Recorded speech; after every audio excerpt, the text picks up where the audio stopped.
안녕하십니까. 3월 30일 화요일, 오늘은 구차시. 벌써 날이 많이 갔습니다. 이제 날씨도 봄이 되고 했으니까요. 우리도 공부를 좀 열심히 해야 되겠지요. 오늘은 시작과 중간 쓰기, 이렇게 제가 제목을 붙였습니다마는 우리들이 늘 해왔던 베껴쓰기 이야기입니다. 내 글이 생각나서 적을 때도 있지만 그렇다고 쓸거리가 생각이 안 나고, 또 다른 사람 책을 또 읽는데도 실증이 나고, 그럴 때는 짧은 남의 글을 그냥 공책에다가 초등학생처럼 베껴서 보는 것. 혹시 이 강의를 처음 들으신 선생님들께서는 필사하는 것을 순우리말로 베껴쓰기라고 합니다. 그래서 베껴쓰기가 벌써 20강인데요. 제가 이론서 한 권을 선택해서 지금 쭉 해왔는데 벌써 한 권이 거의 다 끝나갑니다. 자, 흥미롭게 시작해야 독자를 유혹할 수 있다. 제가 늘 말씀드렸습니다. 어떤 글이든 첫 문장은 하늘이 내려준다. 첫 말이 잘 풀리면 뒤에는 술술 풀리지요. 그런데요, 문제는 첫 문장에 독자를 붙잡아야 된다. 그 전에는 물론 제목에서 독자를 끌어들여야 되겠죠. 성질 급한 사람은 제목 보고 에이 읽기 싫어 그러고 원고 던져버리죠. 그런데 첫 줄을 보고 읽고 싶다, 그럴 때는 또 독자가 눈을 뜹니다. 이제 도입부 들어가는 부분을 도입부 쓰는 법. 글쓰기 생각쓰기라는 책을 낸 미국의 저널리즘 교수 윌리엄 존슨은 앞부분은 이렇게 써야 한다.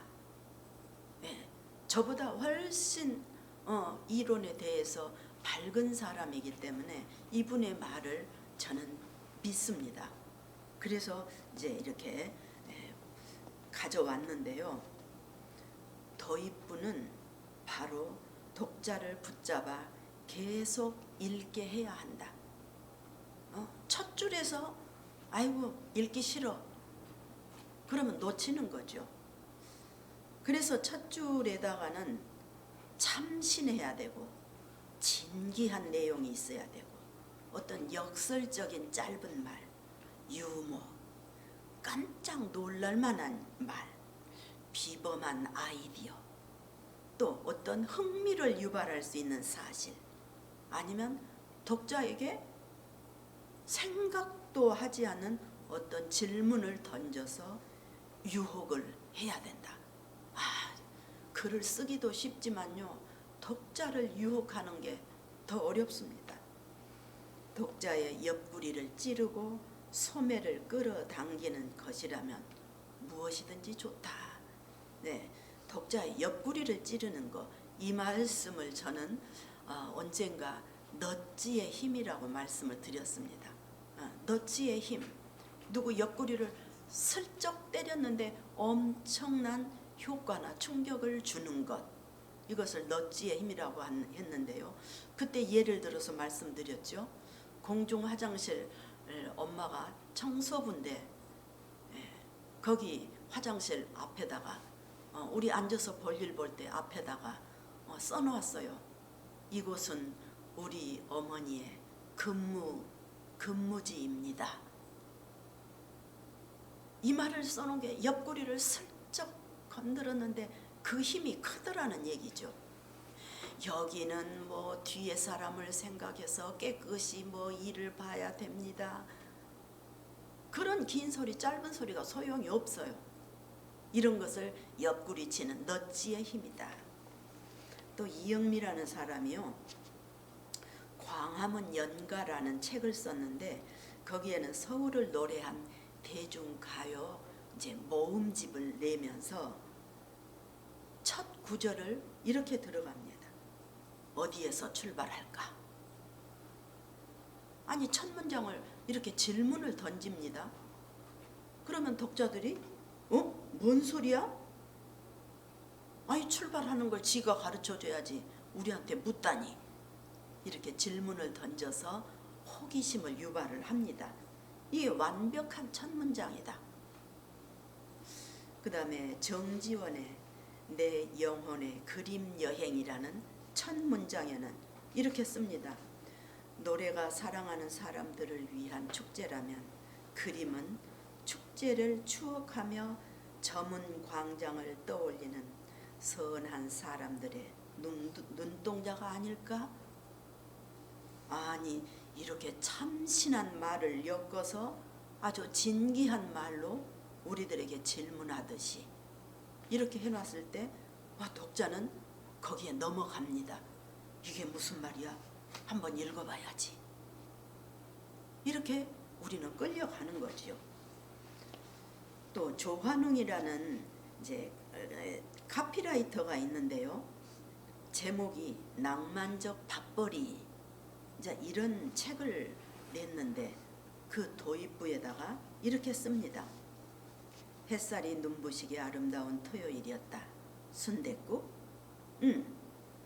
남자 둘이 주말에 만나 카르보나라를 먹을지 돌솥 비빔밥을 먹을지 티격태격 하기에는 너무 아름다운 날이었다. 햇살이 눈부시게 거기에서 시작을 해가지고 아름다운 날이었다. 아니 책 첫머리에 이렇게 해 놓는다면 우리들은 또 끌려가게 된다 그 말씀이죠. 카르보나라 이걸 제가 몰라서 찾아봤더니 이탈리아식 파스타라고 하네요. 저는 먹어보지도 않고 구경도 못했습니다마는. 그런데 이렇게 신기한 말을 해서 궁금증을 유발하게 만들지요. 그러면 독자들이 또 끌려갑니다. 그렇다면 어느 책을 열었는데요. 이런 내용이 있습니다. 나는 평생을 한 가지만 생각하며 살았습니다. 평화로운 세상, 전쟁과 다툼 없이 온 세계가 사랑을 나누며 사는 그런 세상을 만들고 싶었습니다. 아니 이런 책 내용이 있어요. 평화, 일생을 평화를 위해서 전쟁과 다툼 없이 온 세계를 위해서 내가 살았다? 도대체 무슨 말일까? 우리들은 또 거기에 끌려가게 되는 거죠. 그렇다면 이 문장의 다음 네 사람 중에 한 사람이 쓴 내용인데 누구일까? 누구야? 예수님인가? 마틴 루터 킹의 말씀인가?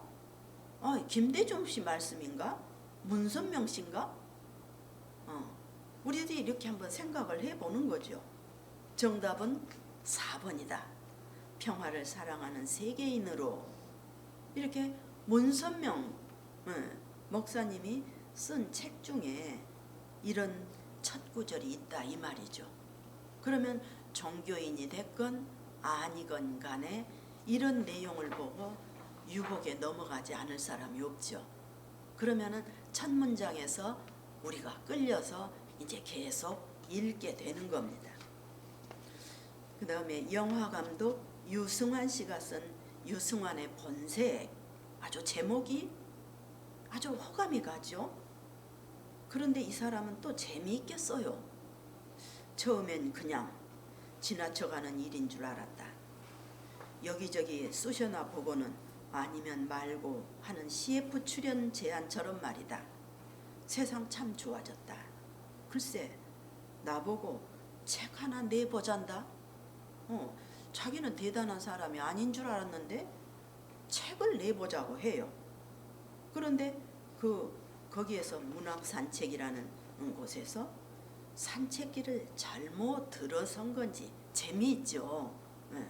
문학산책에서 이렇게 이제 한번 청탁이 왔는데 아무래도 이 사람들이 산책길을 잘못 들어선 거겠지. 생각을 했죠. 그런데 만나서 새로운 산책길을 뚫을 기세다. 예, 나를 만나서 밑도 끝도 없이 나보고 책을 내보자니 만나서 새로 길을 내겠다는 말인가? 그런데 어린 나이에 감독 소리 듣고 사는 법, 대단하죠? 이 말에 다 넘어갑니다. 전날 밤 아이 셋과 뒹굴고도 촬영 현장에 늦지 않는 법, 이런 말이 있으면요, 여기에 연관되신 분들은 다 책을 바로 구입을 하게 되겠죠. 잘 키운 동생 하나, 브래드 피트도 안 부럽다, 이런 유혹하는 말이죠. 뭐 이런 것을 기획하나? 이분은 참 재미있는 사람이죠. 그래서 유승환의 책은 마음산책 출판사에서 결국은 책을 내게 되었죠. 굉장히 유머스럽습니다. 책 내용이 이렇다면 우리들이 웃으면서 막 끌려가는 거죠. 더구나 육아를 하는 사람들은 얼른 인터넷으로 또 구입을 하겠죠. 네. 왜냐하면은 이런 것들은 신문을 보시면요, 리뷰가 많이 달려 있습니다. 리뷰만 쓰는 아주 전문 직업인들이 있죠.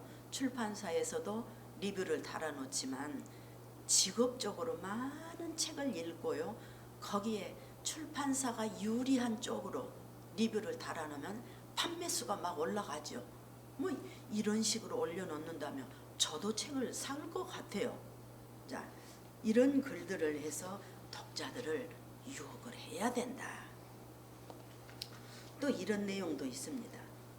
여자들이 하의를 신는 이유에 대한 재미있는 해석이 있다.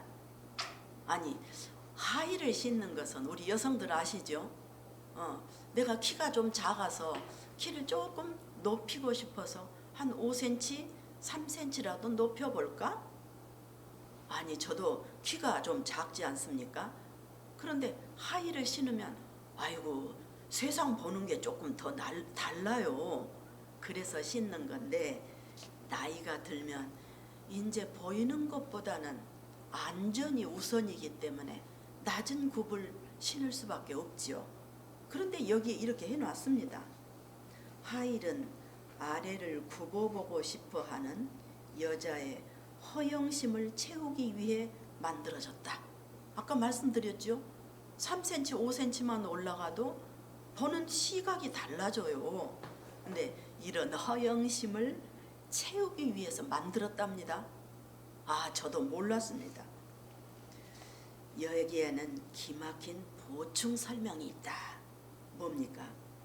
여자들이 굽어보고 싶은 것은 자신을 선망하는 남자들의 갈구의 눈빛이라는 거죠. 남자들이 저 여성 참 매력 있어, 말을 붙여볼까? 이런 그 눈빛이라는 거예요. 저는 그렇게까지 남의 눈을 그렇게 보지 못합니다만은, 하의를 신었던 슬리퍼를 신었던 남자의 시선을 즐기는 것은 여자라는 동물의 본성이다. 그렇습니다. 젊은 시절에는 그렇죠. 지난 몇 차시 때 우리 여성들은 걸어갈 때도 뒤에서 누가 나를 보겠지, 옆에서도 보겠지, 앞에서도 보겠지. 그래서 걸음걸이를 예쁘게 걸어야지. 이 옷을 입을까, 저 옷을 입을까. 그런데 당연히 시선을 의식을 하죠. 그런데 나이가 들면 나 생긴 대로 살자. 내가 미모 자랑할 일 있냐? 이 나이에? 그러면서 가능하면 편안한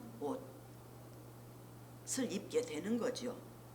근데 여자라는 동물의 본성이다. 여사님들 인정하십니까?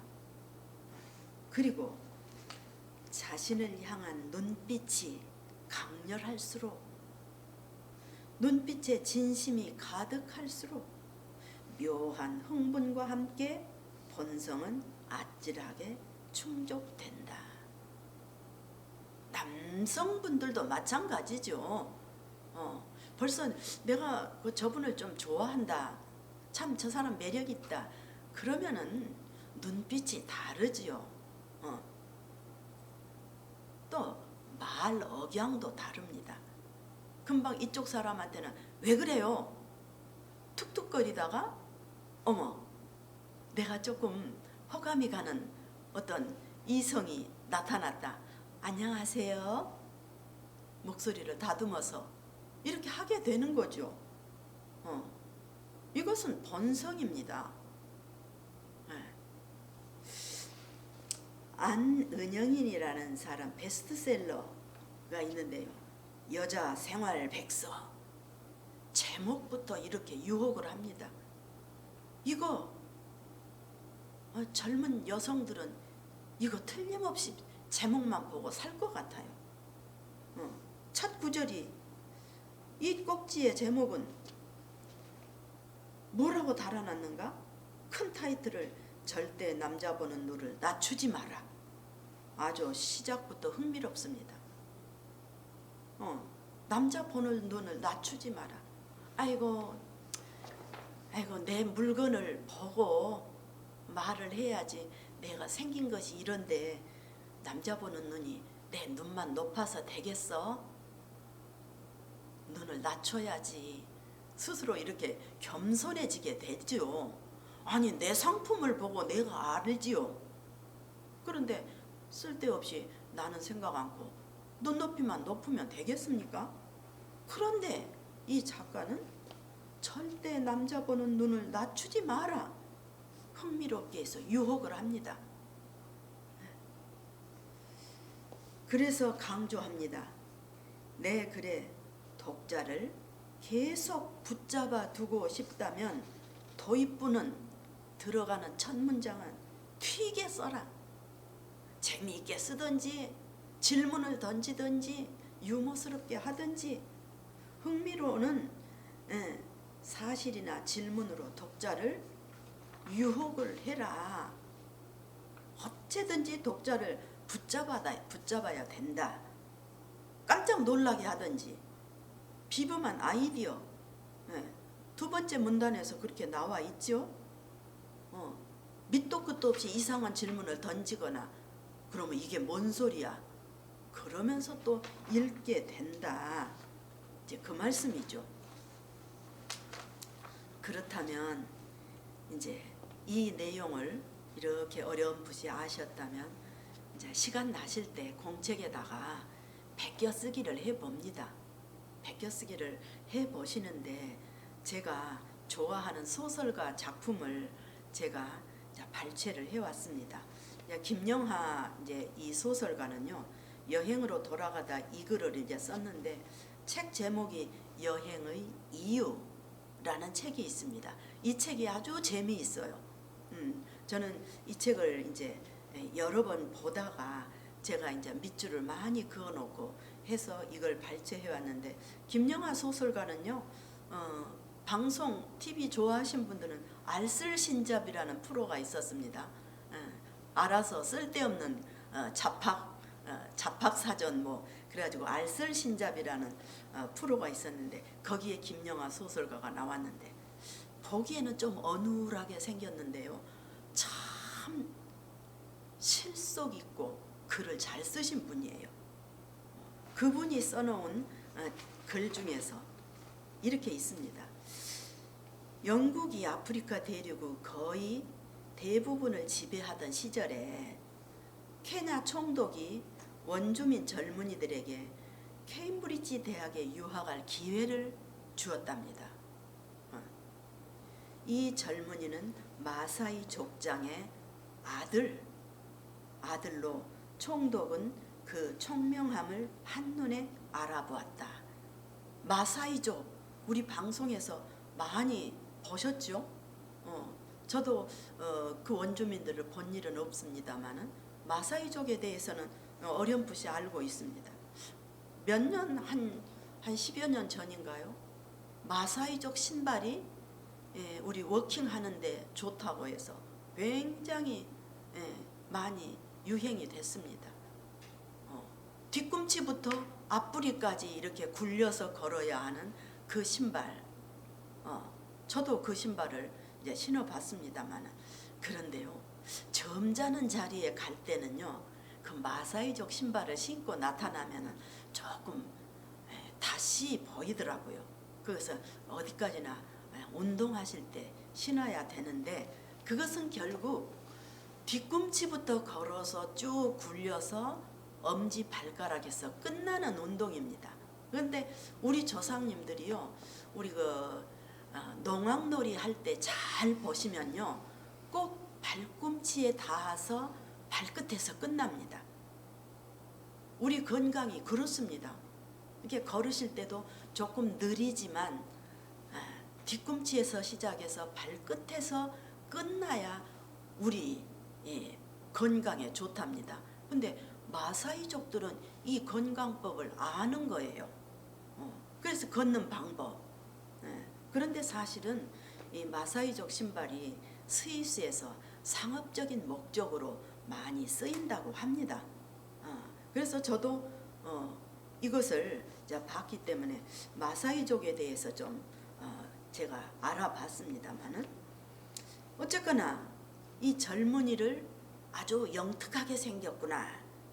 그래서 이제 마사이 족장한테 이제 말을 해서 아들을 영국에 보낸다는 게 내키지는 않았지만, 족장에게는 아들이 여럿이 있었고 그중 하나쯤 세계 최다 강대국의 명문대에 보내 신학문을 배우고 신문물을 익히게 하는 것도 나쁘지 않아 보였기에 족장은 총독의 제안을 흔쾌히 받아들였다. 그래서 이제 유학을 하게 된 거죠. 그런데 몇 년 있다가 유학을 마치고 이 젊은이가 케냐로 돌아왔습니다. 공부를 마치고 돌아왔는데 젊은이가 크게 당황을 했습니다. 왜요? 자기 부족을 찾을 수가 없어요. 내가 떠났던 곳을 갔더니 부족이 없어졌어요. 몇 년 전 부족이 머물던 곳에 가보았지만 아무도 없었다. 늘 그랬듯이 솥대를 끌고 어디론가 떠나버렸던 것이다. 마사이족은 소를 빼놓고는 삶이라는 것이 없지요. 언제나 솥대와 함께 이동을 하고 풀이 많은 곳을 찾아서 언제나 이동하는 원주민들이기 때문에 그 자리에 머물러 있을 수가 없지요. 유목민인 그들에게는 고향이라는 개념이 없다. 우리들은 고향은 못 박아 있죠. 그런데 유목민들은 그냥 언제나 떠돌아다니기 때문에 개념이 없어요.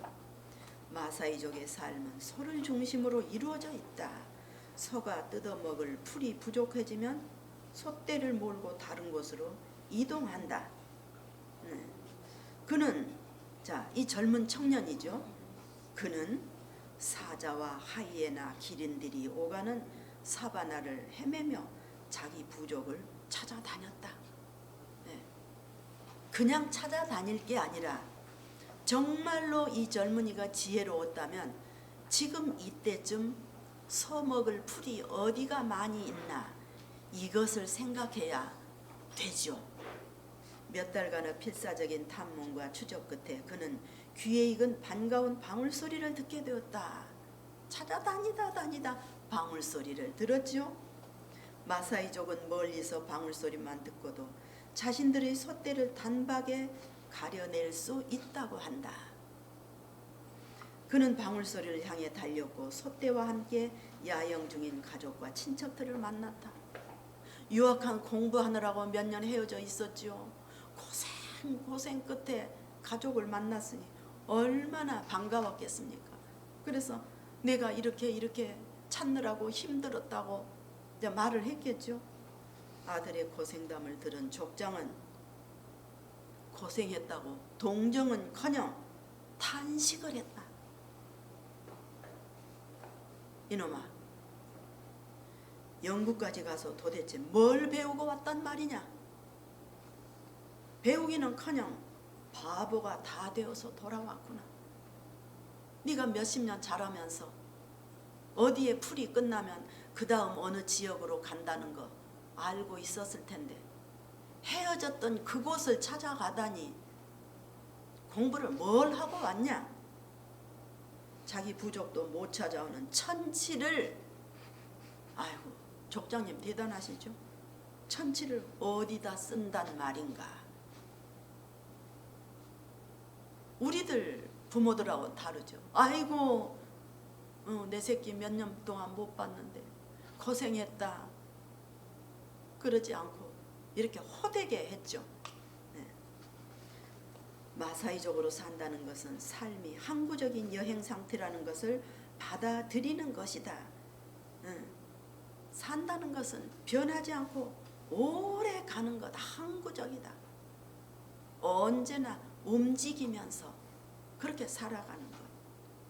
그들에게 똑똑함이란, 우리들은 영어 잘하고 수학 공식 잘하고 수능 점수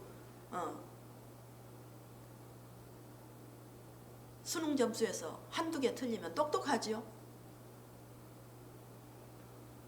그들에게 똑똑함이란 소떼를 먹일 풀이 어디에 무성한지를 알아내는 능력, 이것이 똑똑하답니다. 행여 나고 하더라도 소떼가 남긴 흔적만 보고도 소똥을 보고도 아하 며칠 전에 여기를 지나갔구나, 이 정도로 알아야 된다. 단박에 부족의 행방을 알아내고 따라잡는 재능, 이런 것이 똑똑한 거다. 지구상의 온갖 오지를 다 탐험한 영국 왕립 지리학회 회원들이 축적해 놓은 지식은 그에게 아무 소용이 없었다. 책에서 문자로 지식이라고 나열해 놓은 것은 아무 젊은이한테 소용이 없었다. 그래서 지식은 남이 써놓은 것으로 얻어지는 것이라면 지혜, 소똥만 말라가는 것만 보고도 며칠 전에 지나갔다는 것을 알겠다. 풀이 지금은 어디서 무성하겠다.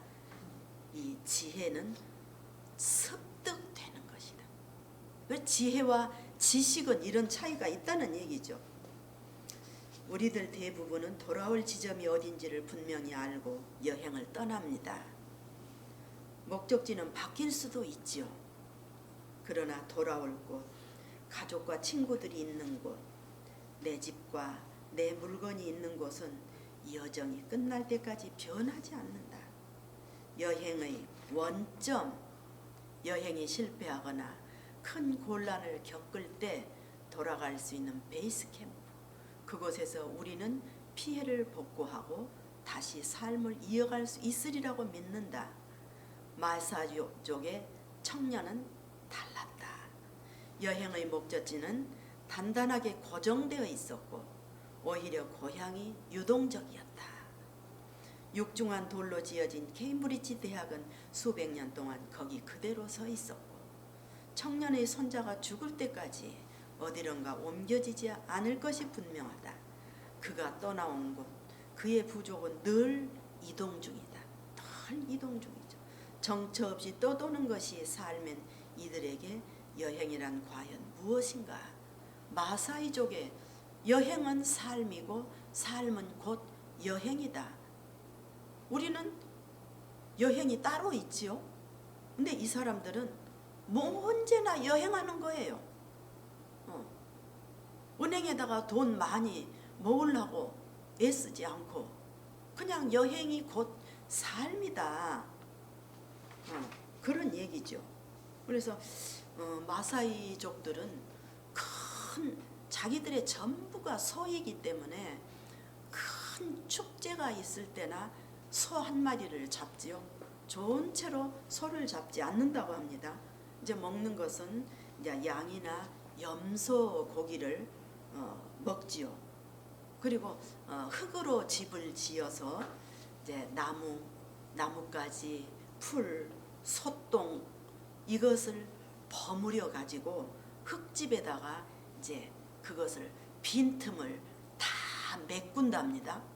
이게 이제 마사이족들의 이제 집인데 이제 보통 한 집에서는 3세대 이상이 산다고 합니다. 그래서 우리가 생각할 때는 그냥 방랑 생활 아니야? 방랑과 마사이족의 삶은 전혀 다르죠. 그래서 어떻게 생각하면 마사이족들이 떠돌이 인생이다 이렇게 한심해 보일 수도 있지만 그들의 삶이 오히려 우리보다는 훨씬 여유롭지 않을까 이제 그런 생각을 해봅니다. 그 다음에 아주 쉽기 때문에요. 베껴쓰기 21강 화려한 볼거리가 있어야 된다. 볼거리가 있어야 글을 읽죠. 이제 중간은 시작과 끝 사이가 있다. 글의 시작과 중간과 끝을 나는 이렇게 설명한다. 이제 요즘은 작년부터는 시대가 바뀌었기 때문에 이 이야기는 조금 동떨어집니다. 강북구 어느 거리에 삐끼들이 막 있어요. 이제 호객행위 하는 사람을 삐끼라고 하죠. 멋진 쇼 있습니다. 아가씨들 화끈합니다. 한번 보시겠습니까? 이렇게 술꾼들을 유혹을 하죠. 그것이 바로 첫 문장에서 독자들을 붙잡는 것과 같다. 그래서 삐끼들이 이제 술집으로 들어가죠. 시작은 독자들을 끌어들이는 삐끼들의 몸짓이다. 글쓰기에서 술집으로 들어갑니다. 룸으로 들어가죠. 술꾼들에게 양주와 맥주가 제공이 되고 테이블에는 2대 8로 나온 술을 섞어서 몇 잔씩 들이키죠. 아가씨들이 나옵니다. 아가씨들이 가만히 앉아서 접대합니까?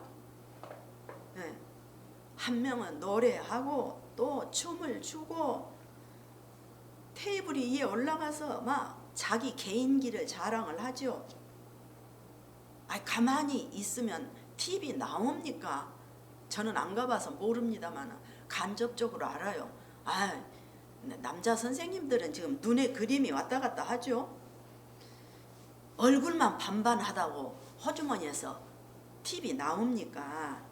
거짓으로 손님을 즐겁게 할 수가 없어요. 자기 있는 재능을 다 털어놔야죠. 좀 재미있습니다. 뮤지컬 학과 다닌 여자는 노래를 부르고 백댄서는 춤을 열심히 춰야 되고 또 야실야실한 옷을 그냥 또 날리면서 그러는데 이 사람들이 눈치가 빨라요. 이 남자들 중에서 누가 오늘 물준지 알아요. 그 사람한테 더 잘해야죠. 그래야지 TV 팍팍 나올 거 아닙니까? 그래서 이 여기까지가 굉장히 중요합니다. 손님들이 흥이 오르고 바로 이 부분이 글쓰기에서 중간 쇼가 펼쳐지는 중간 부분이다. 이렇게 즐겁게 써야 된다 이 말이죠. 그래서 애창곡을 부르고 광적으로 춤을 추고 그렇게 하다 보면은 결국은 기분이다. TV 두툼하게 나오죠. 그래야 끝이 납니다. 그래서 기분 좋게 하는 거 거기가 글쓰기에 아주 재미있는 부분이죠. 유치원생 손에 1,000원짜리 하나 그냥 뺏어도 울고 야단 나는데 남정네들 수업주머니에서 10,000원짜리 뽑아내기가 쉽습니까? 그만한 노력이 있어야 되듯이 우리 글쓰기도 그렇게 재미있게 써야 된다. 어떤 애는 헤드뱅잉 한다고 그러죠. 헤드뱅잉 아시죠? 락커들이 긴 머리 앞으로 해서 막 흔드는 거. 저는 제가 아는 사람은 김종서, 김경호, 박완규. 박완규 씨가 옛날에 조금 성대 결절이 있어서 부활 첫 멤버 때는 노래를 아주 잘했어요. 근데 지금은 성대가 조금 안 좋아서 다시 합류를 했는데요. 요즘 헤드뱅잉은 아주 잘해요. 근데 옛날처럼은 노래가 조금 이제 안 따라줘서 조금 아쉽죠. 남자들아, 제발 우리 이런 데 가지 말자. 요즘 이런 데 간 사람 없습니다. 천만의 말씀이요. 못 가요. 여성들도 호스트바에 간답니다. 아이고, 저는 이런 말 들어보지도 못했어요. 다시 말하자, 중간은, 글쓰기 중간은 쇼가 벌어지는 현장. 그래서도 마찬가지다. 중간에는 화려한 볼거리가 등장해야 된다. 그 말씀입니다. 그렇다면 더 쉽게 재미있게 비유를 하죠. 감자 시리즈. 감자 삼형제가 있었다. 우리가 진짜, 형아, 우리가 진짜 감자야? 고구마야? 정체성을 고민하기 시작했어요. 그래서 삼형제는 집을 이제 나섰습니다. 자기 정체성을 알아보고 싶어서 가다가 보니까 세 갈래 길이 나왔어요. 삼형제는 세 길로 하나씩 헤어졌습니다. 여기가 바로 글쓰기 시작하는 거다. 글쓰기 시작할 때 이렇게. 그 다음에 첫째 감자가 할머니를 만나서 물었습니다. 어떤 할머니를 만나서, 할머니, 저 감자 맞아요? 물어봤죠. 근데 할머니가 하필이면 가는기가 잡쌌어요. 뭐라고? 그러니까는 이 감자가, 내가 감자라고 확실한 답을 듣고 싶어서 왔는데 나를 뭐라고 하는, 뭐라고. 첫째 감자는 좌절을 했죠. 자, 이것은 바로 그 다음에 둘째 감자는 아이들을 만났어요. 뛰어노는 아이들을 만났어. 얘들아, 나 감자 맞지? 그런데 애들이 그 말을 듣고 당근이지. 둘째 감자도, 어머, 나 감자인데 당근이라고 하네. 여기가 바로 이 비가, 쇼가 벌어지는 순간, 글쓰기에서 쇼가 벌어지는 순간이다. 셋째 감자는 최부남 아저씨를 만났어요. 아저씨, 저 감자 맞죠? 최부남 아저씨가 그 말을 듣더니 아니, 내가 감자인데 파라고 하네요. 셋째 감자도 좌절했다. 바로 이 시 달라.